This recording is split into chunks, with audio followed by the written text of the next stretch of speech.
네, 안녕하세요.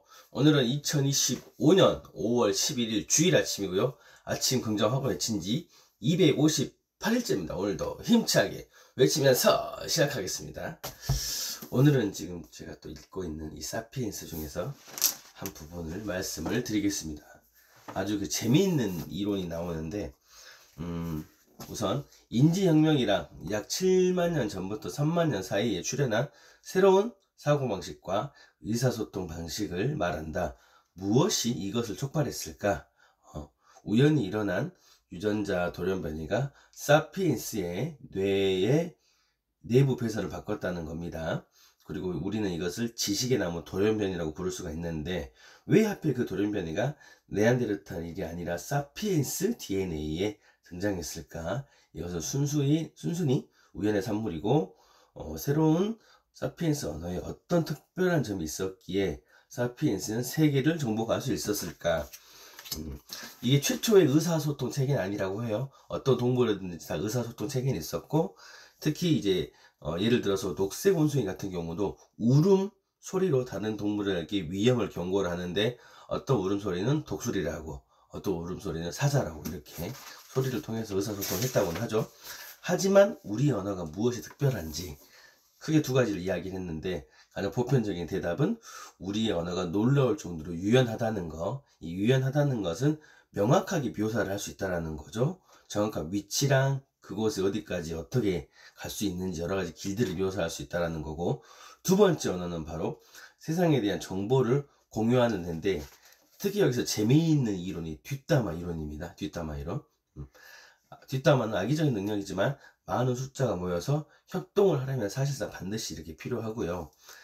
이게 사피엔스가 더욱 긴밀하고 복잡한 협력 관계를 발달시킬 수 있다는 뜻이기도 한다는 겁니다.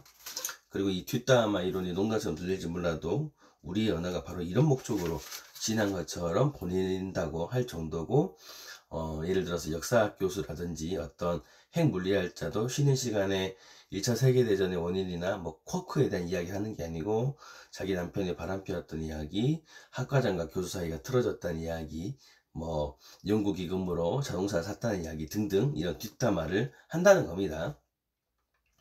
근데 이 바로 뒷담화 이론이랑 이 강변에 사자가 있다라는 이론 둘 다 유효한데, 왜냐하면 우리 언어의 진정한 특이성은 사람이나 사자에 대한 정보를 전달하는 능력에 있는 것이 아니고, 그보다는 전혀 존재하지 않는 것에 대한 정보를 전달하는 능력이 있다. 지금까지 우리가 아는 한 직접 보거나 만지거나 냄새 맡지 못한 것에 대한 마음껏 이야기할 수 있는 존재는 사피엔스 뿐이다.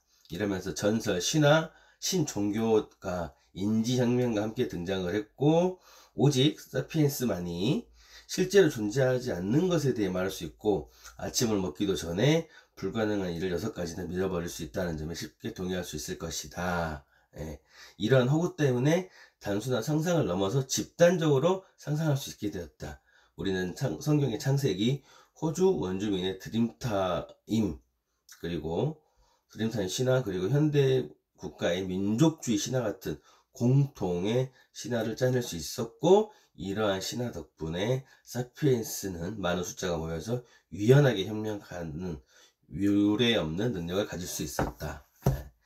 참 재미있는 부분인데, 역시 우리 그 사피엔스들이 왜 이렇게 집단지성, 집단 상상력 이런 것도, 오늘 또 주일이어서 저는 또 성당을 갈 텐데, 어찌됐든 참 재미있는 부분이라는 생각이 듭니다. 그래서 사피엔스 참 책을 너무 재밌게 잘 써가지고 그래서 재밌게 읽고 있습니다. 오늘 또 주일인데 열심히 가서 또 저는 또 집단 우리 상상력을 또 발휘해서 열심히 또 믿고 기도드리고 오도록 하겠습니다. 하나, 나는 세상 사람들에게 도움이 되는 삶을 산다. 둘, 이렇게 하면 돈은 저절로 따라온다. 셋, 매일매일 성장하고 감사하는 마음을 가진다. 넷, 아침 긍정 화가를 통하여 열정을 꾸준하게 유지한다. 다섯, 내가 원하는 것을 하루에 100번씩 매일매일 외쳤다. 그러다 이루어졌다.